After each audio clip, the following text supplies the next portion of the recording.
we can read through Lenny Sausages. We'll read it line by line. Yeah. Okay, Yeah, let's we can kind of show our first run of this.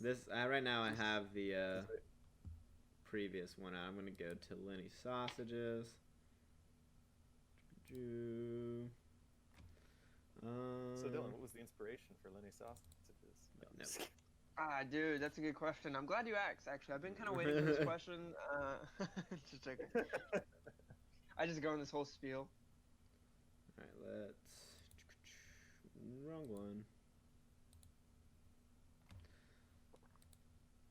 Oh wait, okay, it is up. Sweet. Awesome. Where'd it go? It's no longer up. Y'all just keep talking while I get this up and running. Oh, okay. Yeah, sorry. Yeah, I was enjoying my orange juice. Nah, I think, and like, sort of like this, like, podcast is a good example of, like, just, we have something down on paper. We have a channel now. You know what I mean? It's official now. There's no, it's all gas, no brakes. Let's go, baby. Lee, what do you think about that?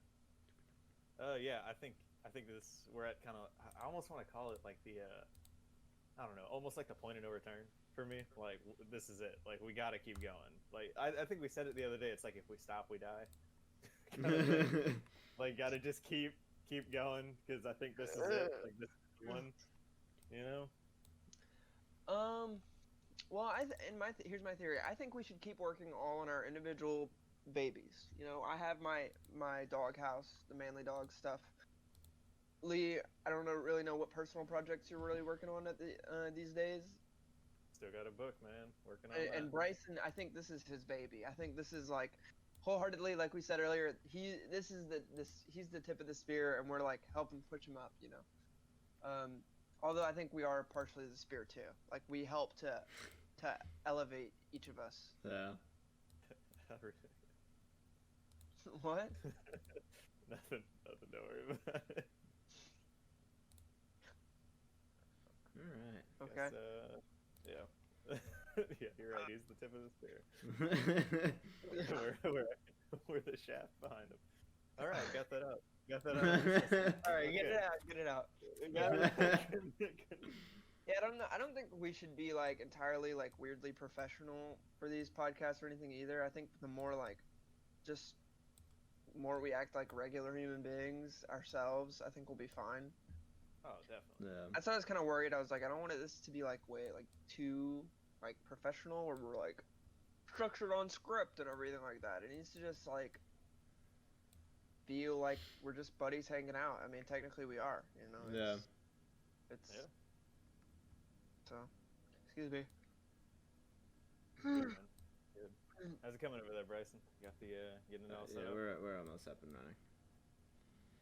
He's having issues. Yeah, well. What are you trying to do, Bryson? I'm watching on the stream right now. No, I'm just getting it set up. It's almost there. I was just getting into a good place where they can see it well while we talk through just it. Like dead silence while he does it. Yeah, like, quickly, Bryson. There's so much dead air. We're up and we're going. If yeah. Sorry we threw that at you real quick. Kind of weren't prepared for it. No, we're good. Yeah. So, basically, I was the leader in this one. I'm also the leader in the second group exercise, just via a game of rock, paper, scissors. The rule was each person takes turns writing 2 sentence lines, and the story was a food truck gets big, but goes missing the next day. Title, 13 Pointless Keys. Later. There was actually a miscommunication in this script. That was pretty funny, so.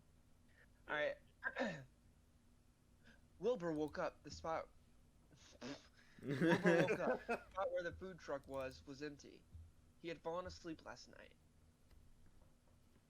Are we going person for person here?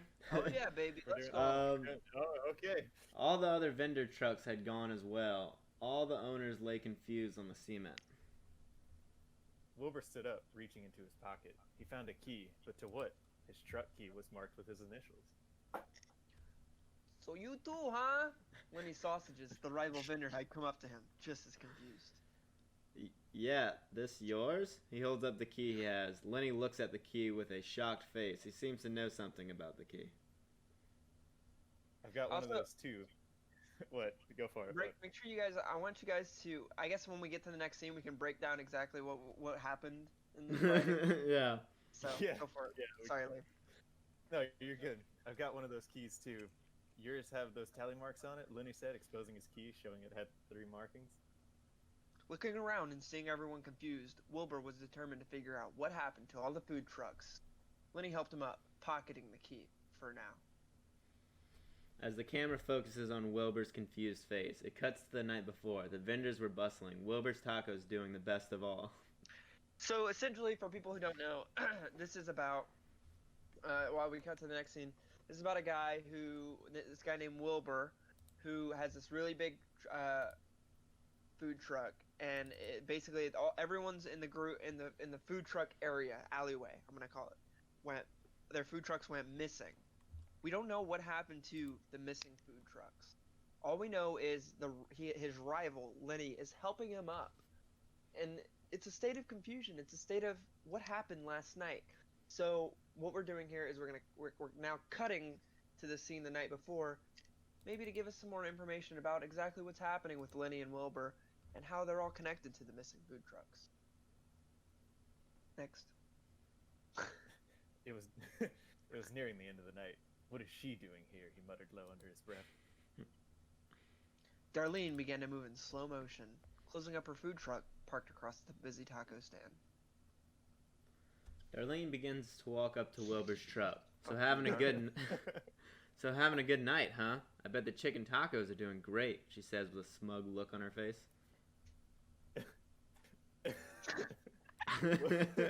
Wilbur rested his hand on the gun below the counter. You should know it's your recipe after all. His palms sweating. He quickly glanced at Lenny, who was across the way. In the midst of serving his last customer, Lenny gave a small nod towards Wilbur. I'm sorry. Lenny then goes out the back of his truck and signals to 2 figures in the nearby alleyway. He then immediately closes up shop, handing out his last couple of sausages for free. What a man. Lenny, what have you done? Wilbur notices the figure's fast approaching. He looks at Darlene. Come with us. The figure grabs Darlene, putting a gun to her back. One whispers to her, "Don't make a move." Wilbur watches as they pull her away. He starts to feel faint. His vision goes in and out as the camera cuts to black. So basically what happened is this girl that Wilbur loves, who sells, or Darlene, who has another food truck, she came and noticed that he was serving her famous chicken tacos, like it was her recipe. Yeah. And he's ready to combat that scenario. Like, and if she's like coming at him sideways, you gotta be ready to. You gotta have your finger on the gun. You never know in the life of food trucks where things are gonna go. And so Wilbur looks at Lenny from across the way, who is still done serving for the night, and they're in some sort of agreement that leads to Darlene being taken away by these 2 unknown people. A misunderstood agreement, apparently. Yes, very misunderstood. Yeah. Wilbur seems to be surprised that Lenny is sending 2 goons after after Darlene. Yeah. So we're ready to start again. Yeah. No, I'm trying to think. Sorry. Anyways, just continue. Oh, okay. Just Yeah. continue? You're good? Yeah. Back on the street, Wilbur sees Lenny rounding up the other vendors and collecting their keys. Everyone hands it over without a fight. 13 keys. This is the thing that messed up everything. 13 keys, 13 locks. Where could they be? Don't ever let anyone tell you that you can't have too many keys. Because you absolutely can. 13 keys is excessive when writing a story. Alright. Wilbur starts to scan the area. He noticed that there is a camera on the side of the gas station next to their lot. Wilbur darts down towards the gas station. He asks no questions and kicks in the door to the security room.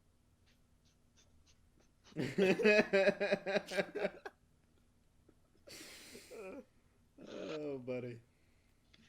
You gotta do it. Keys, 13 locks. There they were. You shouldn't have done that. A voice creep from behind him. If you're curious of where the key part starts to crumble down, this is the key area Right where here. It just confuses everyone. Wilbur looks behind him. It's the janitor, an elderly man. You shouldn't have done that. Now I'll have to replace that lock. The janitor's words slurred a bit. Blood dripped from his lips before he collapsed to the floor, lifeless. Wilbur stood in silence, heart pounding against his ribcage. Here's the thing about sausages, Wilbur. They get old. Fast.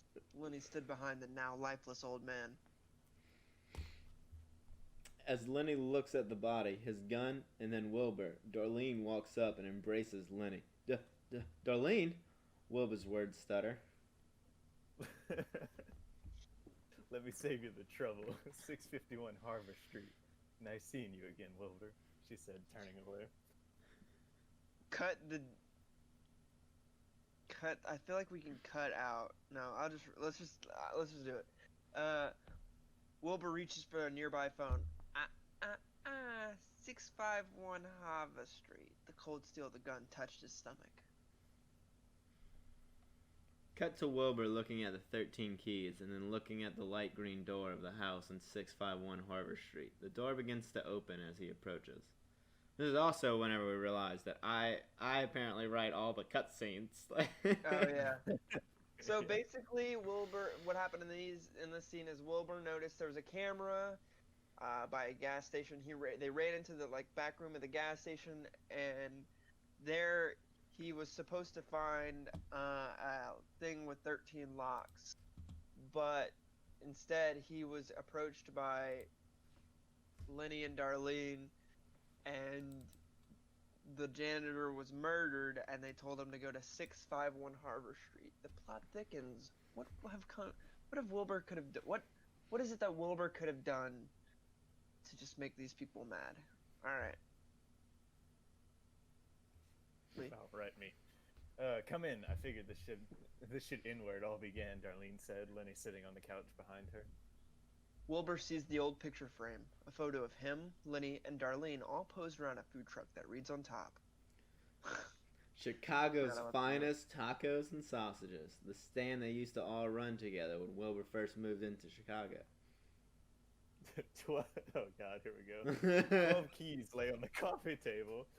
Only 2 out of the 13 had 3 tallies. It had been a long road, Wilbur. It's been a long road, Wilbur. Only one thing's missing here, Lenny said, pointing to the table. Alright, hold on. So, things that went terribly wrong here. One, there were 13 locks in the gas station. Wait, I think we should just wrap it up. Let's wrap it up and then we'll discuss it. Okay. Alright. Wilbur reached for the keys, but 2 men from the other night were now behind him. This was all of ours. Now, it's just ours. They said one after another. Wilbur looks at Lenny. Here's the thing about tacos, Lenny. They get old fast. He reaches for the gun he had tucked in his waistband. Wilbur, no! Lenny screamed as Darlene fell to the floor in a pool of blood forming around her. Smoke rose from the barrel of Wilbur's gun. Wilbur then gave the same nod to the 2 men behind him. I like Wilbur's tacos. One of the men pulled out a gun, finishing off Lenny. Wilbur and the 2 men begin to leave the house. He makes eye contact with Darlene as she lies helpless on the ground. Thanks for the recipe. Wilbur closes the door. All right, Oh right. my God. Go for it.